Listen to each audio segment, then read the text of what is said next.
Om Sahana Bhavatu Sahanao Bhunaktu Sahaviryam Karavavahai Tejasvinavadhetamastu Ma Vidvishavahai. Om Shanti Shanti Shanti. Shruti Smriti Puranana Alayam Karunalayam Namami Bhagavat Pada Shankaram Loka Shankaram Shankaram Shankaracharyam Keshavam Badarayanam Sutra Bhashya Kritau Vande Bhagavantau Punah Punah. Today we are seeing Bhagavad Gita, second chapter. Today we are going to begin 45th verse onwards. Even though we touched upon it last class, but today we will do it again nicely. We have said, Bhagavan has said, you cannot be bad and also be spiritual.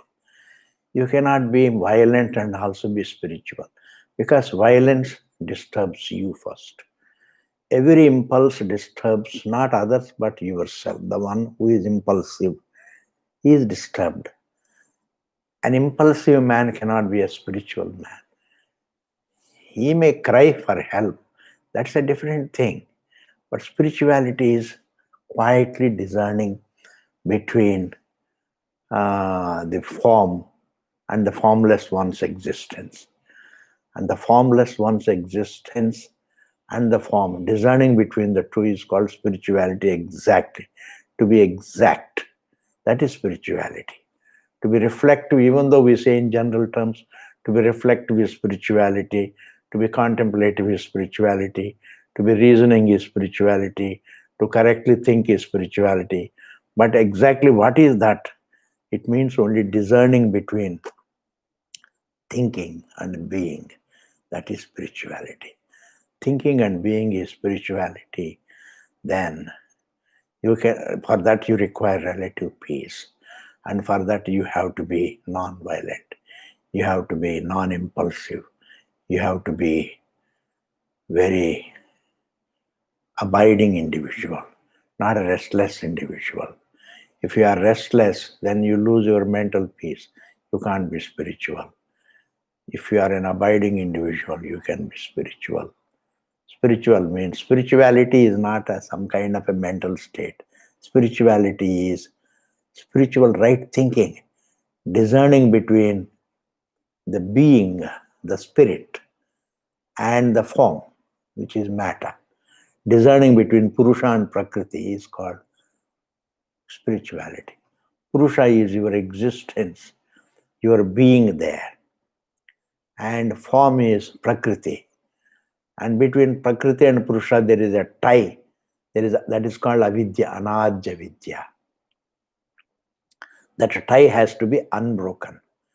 That has to be untied.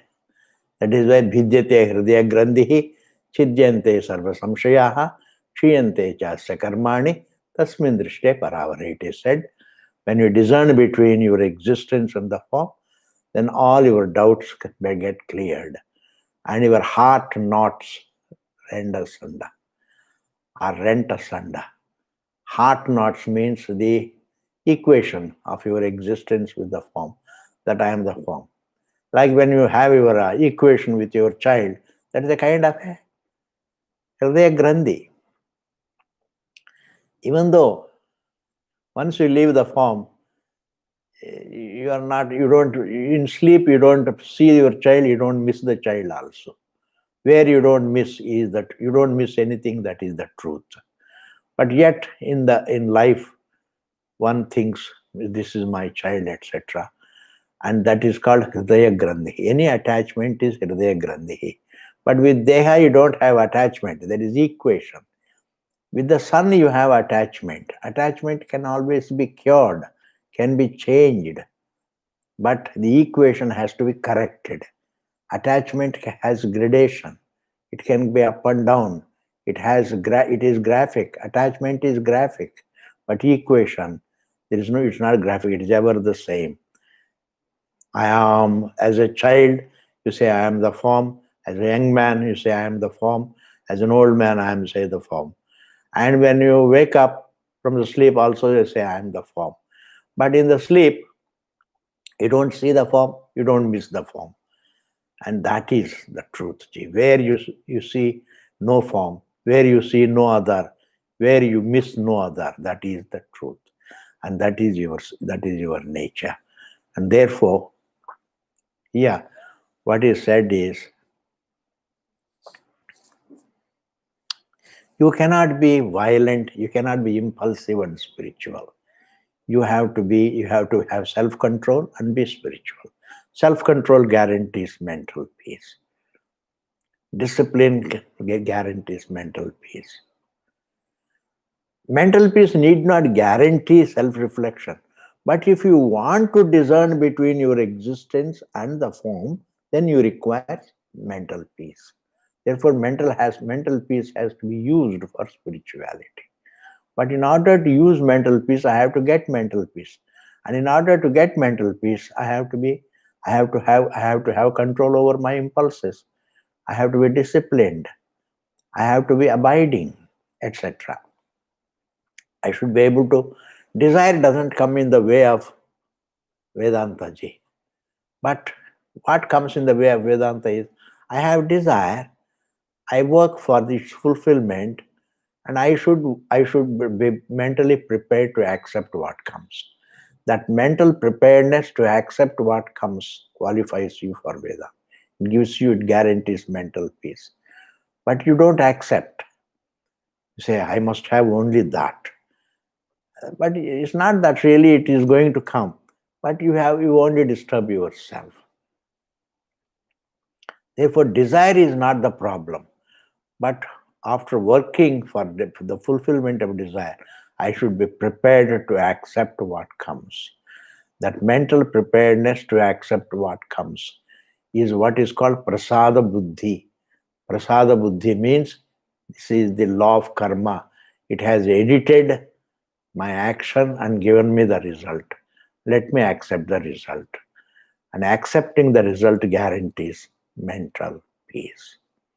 Acceptance of whatever comes it guarantees mental peace.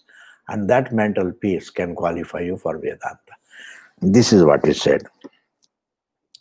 Bhogaishwarya prasaktanam tayap. The desires, even though it is distractive, yes, it distracts. Distractions means restlessness. Man is restless. And man is restless. Restlessness also distracts.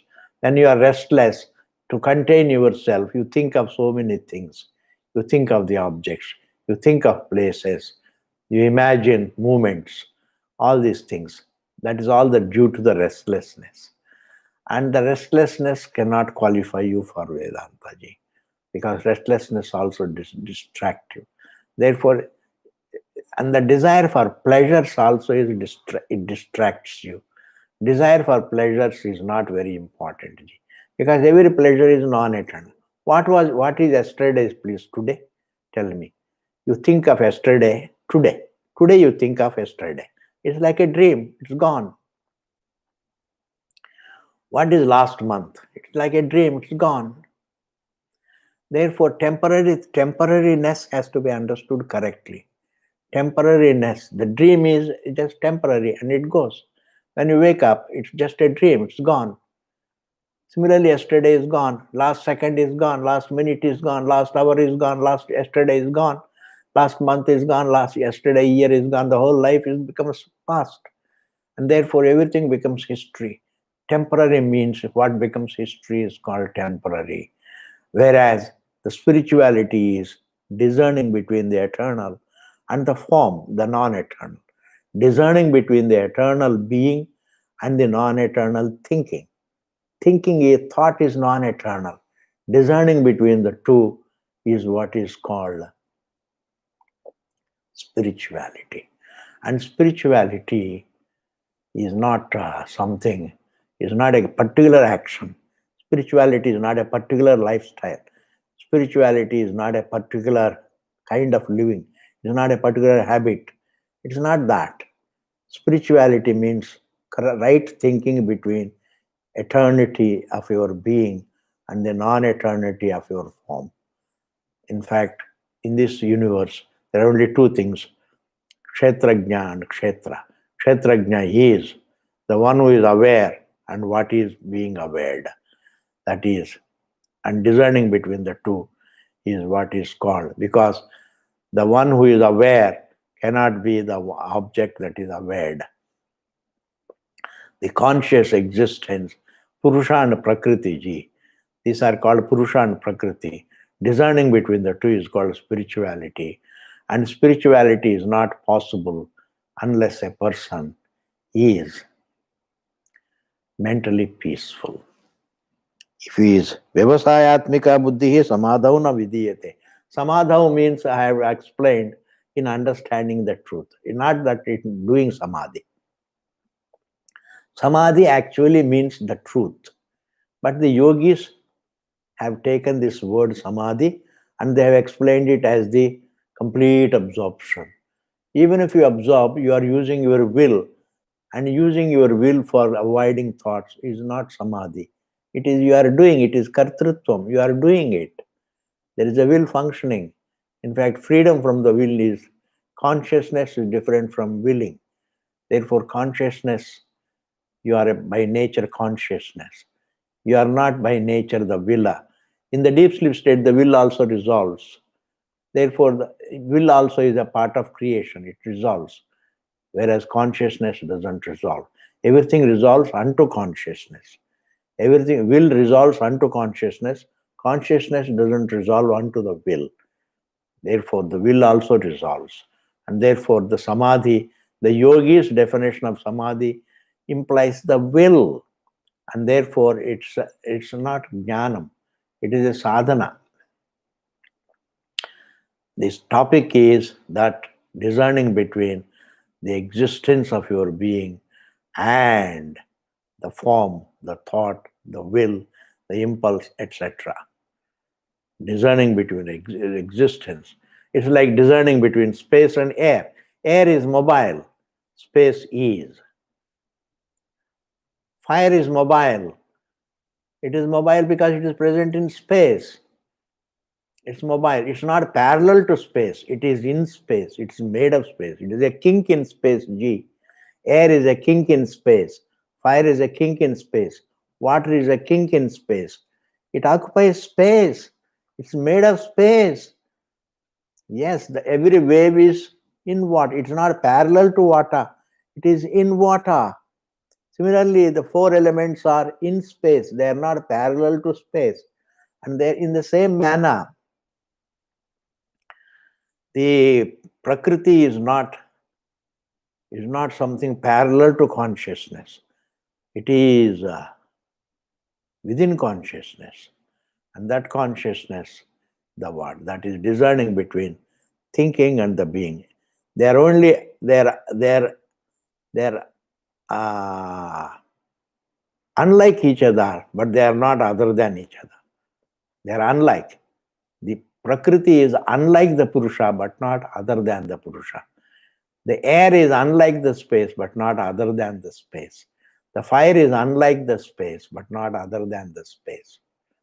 This is a very subtle thinking. You have to think this. You have to pay the price of correct thinking in order to be free, in order to be peaceful. Yes, in order to be peaceful, you have to think correctly.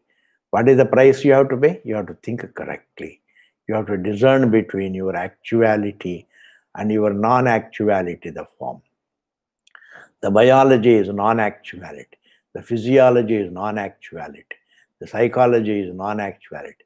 I get identified with biology, physiology, and psychology, and all of them are nothing but thought only, the perception. My biology is my perception, my physiology is my notion, my psychology is my notion, and therefore I have a notion. I live in my notions, in my perceptions that I am a form. And my whole life I live within the perception that I am a form. And that perception needs to be corrected. And the Vedanta's topic corrects that perception. And therefore, the biology and the physiology and the psychology, they are unlike consciousness, but they are not separate from consciousness. They're made of consciousness. Like pot is unlike clay, but not other than clay. An ornament is unlike gold, but not other than gold. This is what you have to think, Ji. This is exactly what you have to think. This is exactly what you have to think. The universe is unlike the seer, but not other than the seer. The dream is unlike the dreamer. The dreamt is unlike the dreamer, but is not other than the dreamer. The inert is unlike the conscious, but not other than the conscious.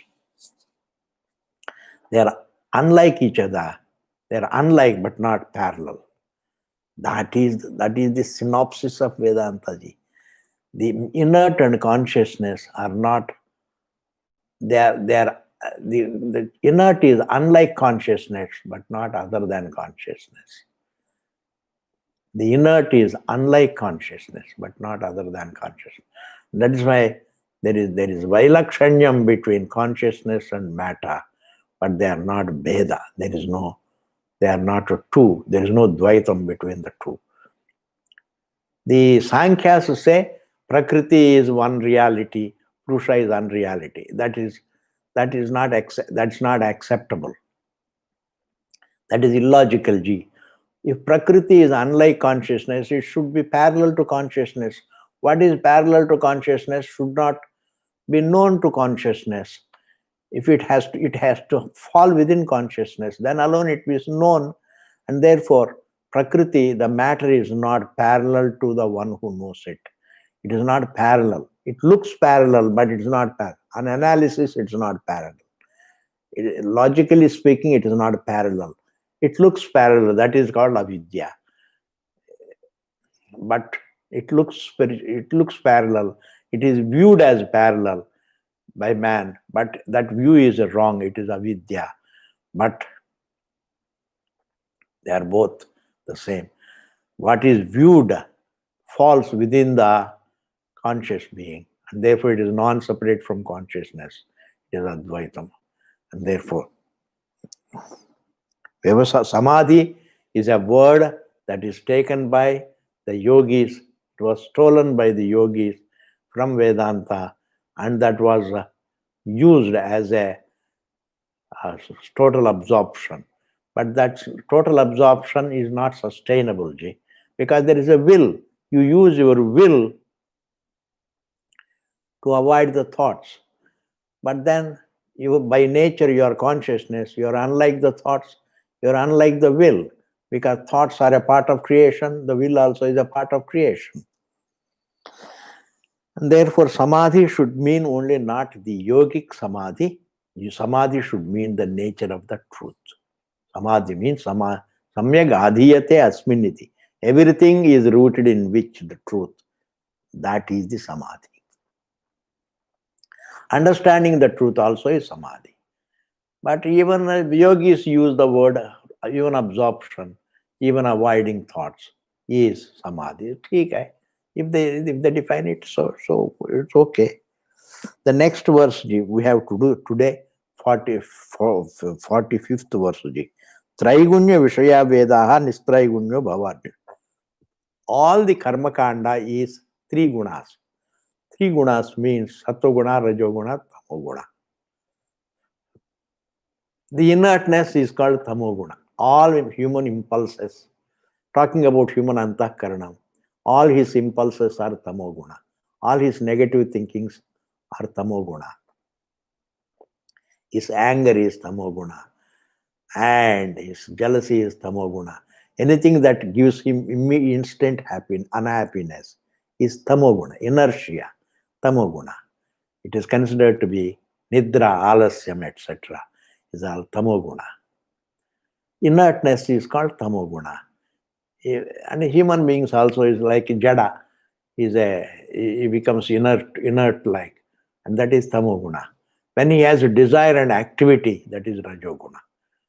Desire is Rajo-guna. Activity is Rajo-guna. Ambition is Rajo-guna. And Sattva-guna is all perceptions. That I am Deha. That is Sattva-guna. That is also thinking. It is Sattva-guna. But To the exclusion of Rajoguna and Tamoguna, it is Sattva-guna. Thinking is Sattva-guna. Even though it is said Sattva-guna, Sattvat Sanjayate Jnanam, it is not the Sattva-guna. It is discerning between the guna and the nirguna. That guarantees Jnanam. Guna itself doesn't, Sattva-guna is not the answer, please. Sattva-guna is not the answer. Sattva-guna, when we say Vedanta, means freedom from Tamoguna and Rajoguna. Freedom from Rajoguna and Tamoguna is called Sattva-guna. But the truth is free from all the three gunas. That's why Bhagavan Krishna advises Arjuna, Nistrai Gunyo Bhava Arjuna. All rituals come under only desires and activity. The person has a desire, and Yajamana has a desire, and the Ritvik has a desire for Dakshina, etc. And whatever is done is done. It is a functioning, it is a Rajoguna. And therefore, when you get the result, that is, you enjoy it, and that comes under Tamoguna, Rajoguna, and therefore the entire Karmakanda is Guna. Sattva-guna, Rajoguna, Tamoguna. Traigunya Vishayaha Vedaha. All Vedas are indeed three gunas. And three gunas are all perceptions and thinking, activity and thinking, inertness, alasyam, impulses and activity, desires and perceptions, sense perceptions. And he is advised by Krishna, Nistraigunyo Bhavarjuna. You try to understand the truth that is free from all the three gunas. You be free from three gunas means you understand the truth that is free from. You can't give an advice to a person, become free from three gunas. Say, understand the truth that is free from three gunas. That is the only way of becoming free from three gunas. Understanding that your nature is free from three gunas. By nature you are Nistraigunyaha. You are unlike three gunas. Even though you are the truth of the three gunas, that is a different meaning. All the three gunas they appear in the consciousness, but they are not they don't qualify consciousness. Nistraigunyo Bhavarjuna. Nirdvandvaha. And also, Arjuna, don't live within pairs of opposites. Nirdvandvaha. Raga Dvesha is one pair of opposites. You like people, you dislike people. Don't think of people. Whenever you think of people, you develop likes and dislikes. You think of the objects, you develop likes and dislikes. Because the objects and the people always involve likes and dislikes. You develop strong likes and dislikes. And therefore, you think about your nature, and that does not develop strong likes and dislikes. Your existence is not raga vishaya, is not dvesha vishaya. It's a jnana, it is something to be understood. It's not something to be loved or hated. It is not something to be loved or hated. It is something to be understood. What is something to be understood. The silence needs to be understood. Silence is not to be liked or disliked. It is something to be understood as your being. Consciousness is something to be understood. Jneyam. That's why Bhagavan says, Jneyam yattat pravakshami ajñatvamritam ashnute anadimat param brahma nasattam nasuduchyate. Bhagavan says. Therefore, don't live in raga, dvesha. Don't live in the other pair of opposites like success and failure. In this world, in life really, every jiva has to go through these pairs of opposites like raga, dvesha. If you live with the objects, you have raga, dvesha, you have success and failure, you have victory and loss, you have victory and defeat, and you have pleasure and pain, you have comfort and discomfort. All these things are there, Ji. You cannot be free from them. However much you accumulate wealth, these things will always be there. At your own level, some success, some failure. You ask even Bill Gates, he also talks about success and failure. He also talks about comfort and discomfort. He also talks about victory and defeat. He also talks about pleasure and pain. he also talks about likes and dislikes.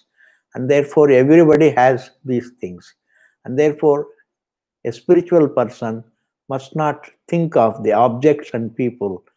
Don't think of them unnecessarily. Don't indulge in them, but bring your attention back to your existence. And therefore, nirdvandva, nitya sattvastaha.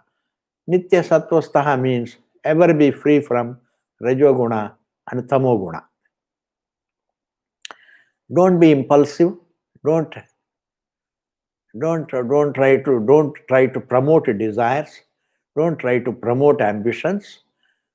And also, even if you have desire and work for it, then try to accept it. That is the only way of neutralizing. Accepting the result of your action is the only way of neutralizing the power of desire, neutralizing the pangs of desire. The desire has pangs. It has pangs. But these pangs can be neutralized by accepting what comes to you as a result of your action. Acceptance neutralizes the pangs of the desire. And therefore, nitya sattvastaha, niryoga kshemaha. And don't worry about the future, because future is always, as an individual, you can never be free from insecurity, please. Even the great emperors die. Alexander died. Insecurity is always there. Therefore, thinking about your insecurity doesn't liberate you from insecurity. You are all the time worried about insecurity, let us say. That doesn't liberate you from insecurity. As an individual, as a jiva, this is what the subtle thinking is. As a jiva, we are all subject to insecurity. We are all, however much money you have, you still feel insecure. Niryoga kshemaha. Therefore, don't think about security and insecurity. Think about, discern between your conscious being, which is ever the eternal, which is ever secure, and the form, which is ever insecure. Discern between the ever secure and the ever insecure. That is spirituality. Discern between ever secure, the being, and the ever insecure, the form. Ever secure, the being, and the insecure, the physiology, and the mind. The mind also is insecure, ever insecure. Anything can happen to the mind, anything can happen to the form, anything can happen to the physiology, anything can happen to your health, and therefore insecurity is the very nature of the form. And discern between the ever secure and the ever insecure. Discerning between. It is not just objectifying the secure and objectifying the insecure. It is discerning the dissimilarity between the. They are dissimilar, but not a divided place. They are dissimilar, but not a divided. The wave is dissimilar to water, but it's not divided from the water. It's not separate from the water. The ornament is dissimilar to the gold. Ornament looks very attractive. Gold is a simple lump. It's peaceful metal. Whereas an ornament has attraction, etc. Therefore, an ornament is unlike gold, but it is not other than gold, please. Similarly, the form is unlike your being, your existence, but it is not other than your being. This is the synopsis of Vedanta, please.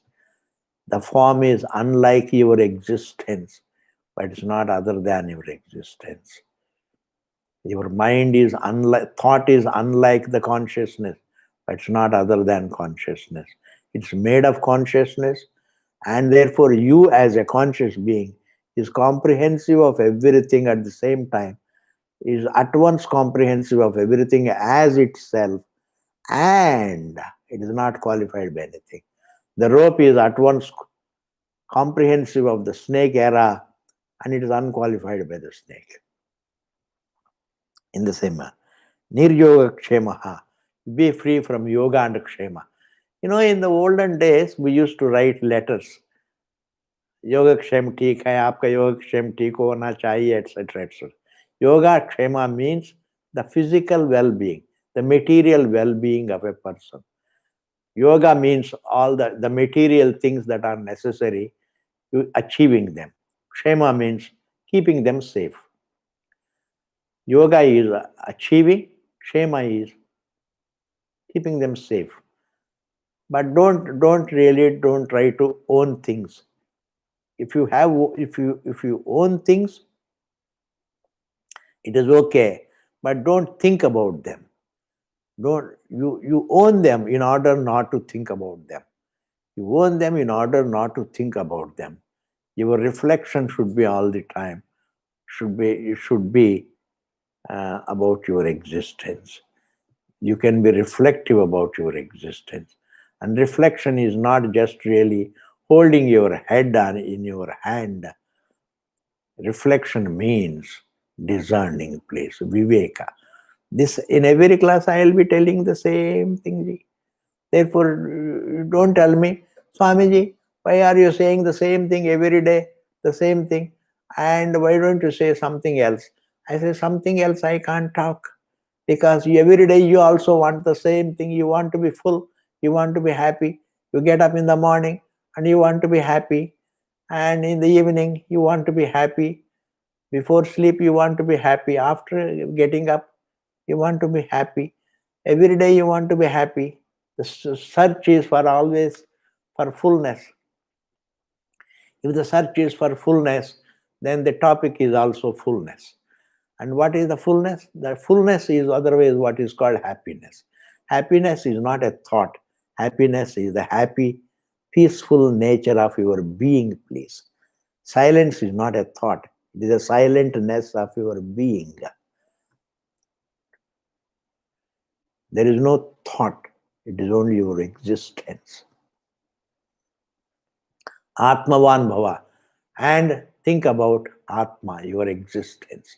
Atma does not mean a thinker. Atma means your actuality. Like waterness is the Atma of the wave. It's like that place. An ornament, gold is the Atma of the ornament. And clay is the Atma of the pot. Similarly, consciousness is the Atma of the whole Jagat. The entire Jagat is rooted in Atma. And what is that Atma? It is consciousness. It is yourself. Satyam Jnanam Anantam Brahma. You don't have to imagine consciousness. You are being conscious, Ji.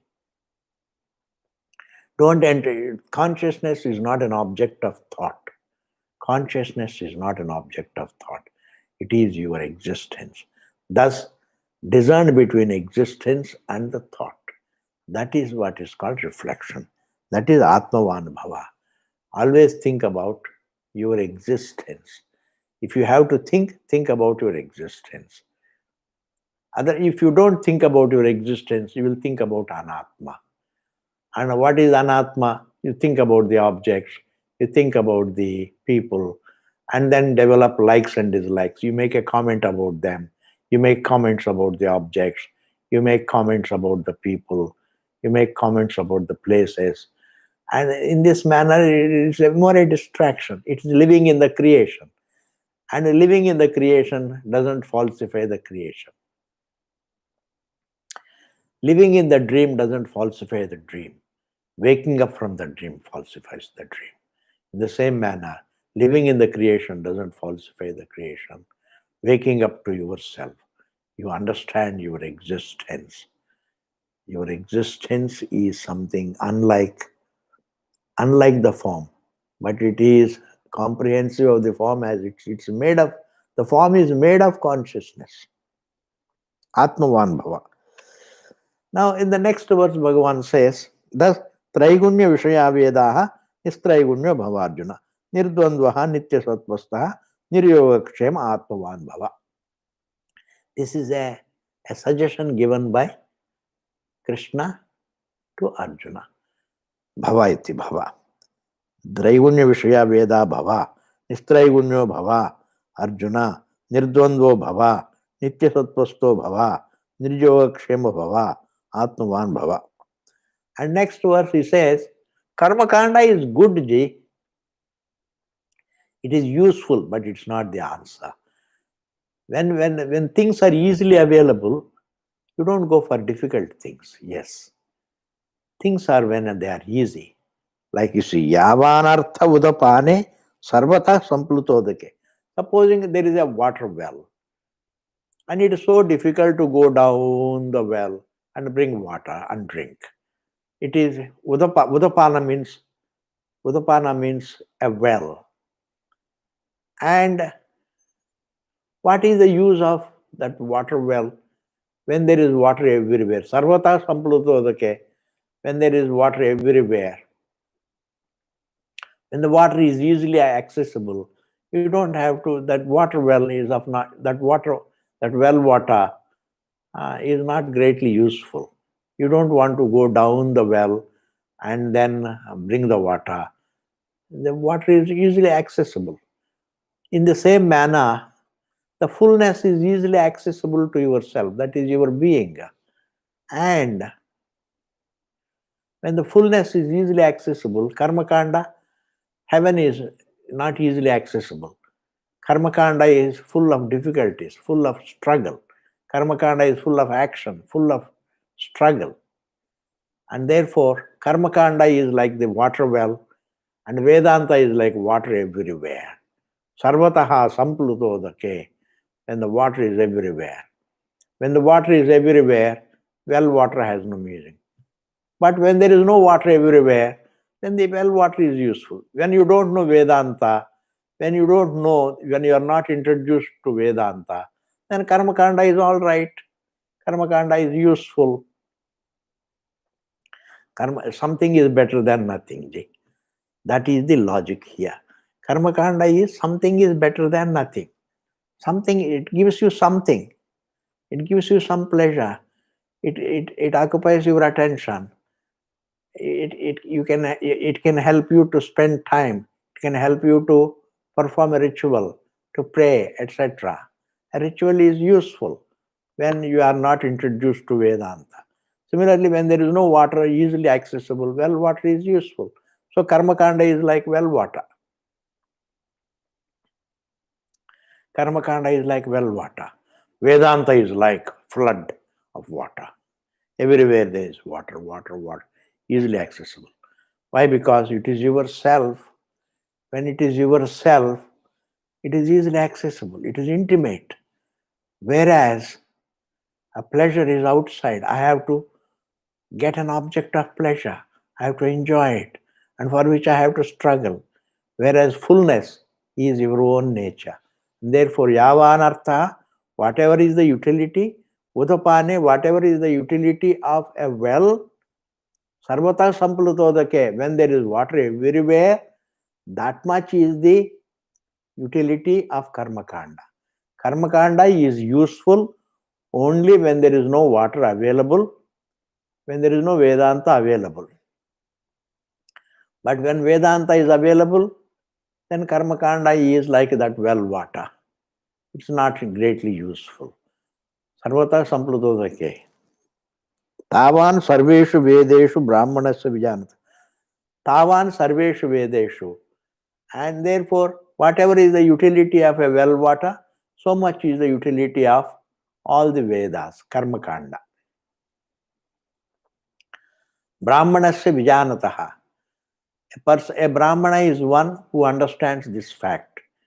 A Brahmana is one, he doesn't take to karma kanda, he goes for wisdom, he goes for the truth. The one who thinks in terms of the truth and the untruth, he sees the distinction between the truth and the untruth, he is called a Brahmana.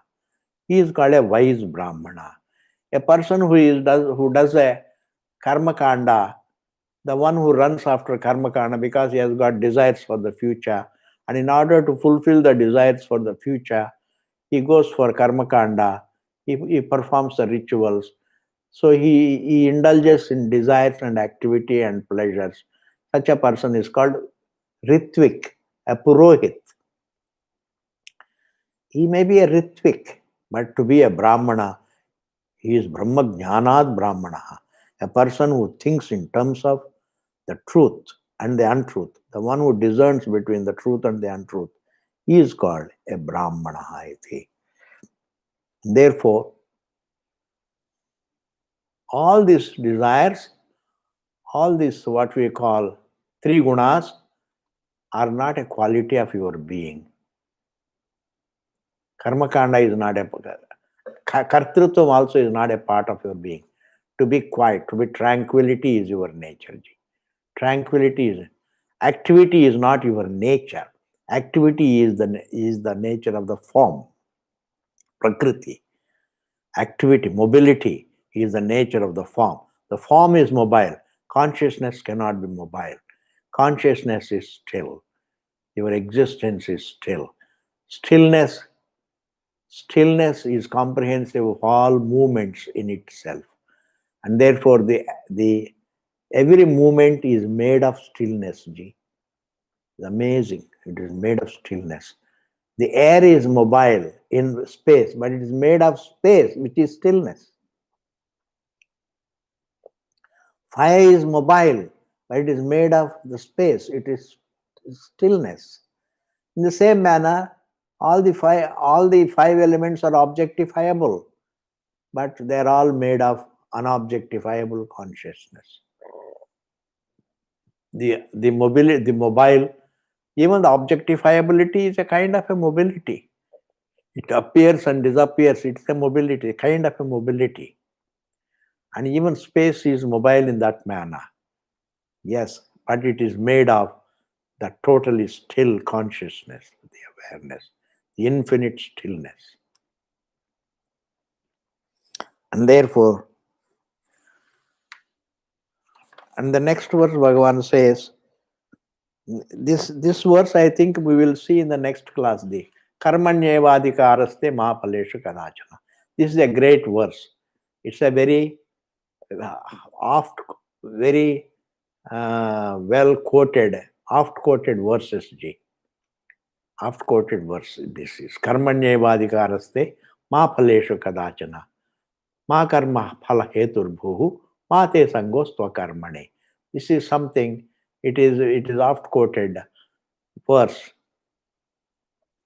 In this, today I am going to tell you adhikaraha. The word adhikaraha does not mean a right. We say human beings have either choice or no choice. Bhagavan is not talking about rights and riots. He is only talking about what is it that over which you have a choice, and what is it that over which you have no choice. That is the meaning of the word. Adhikaraha means choice. Adhikaraha does not mean right. R-I-G-H-T, right. It is not right.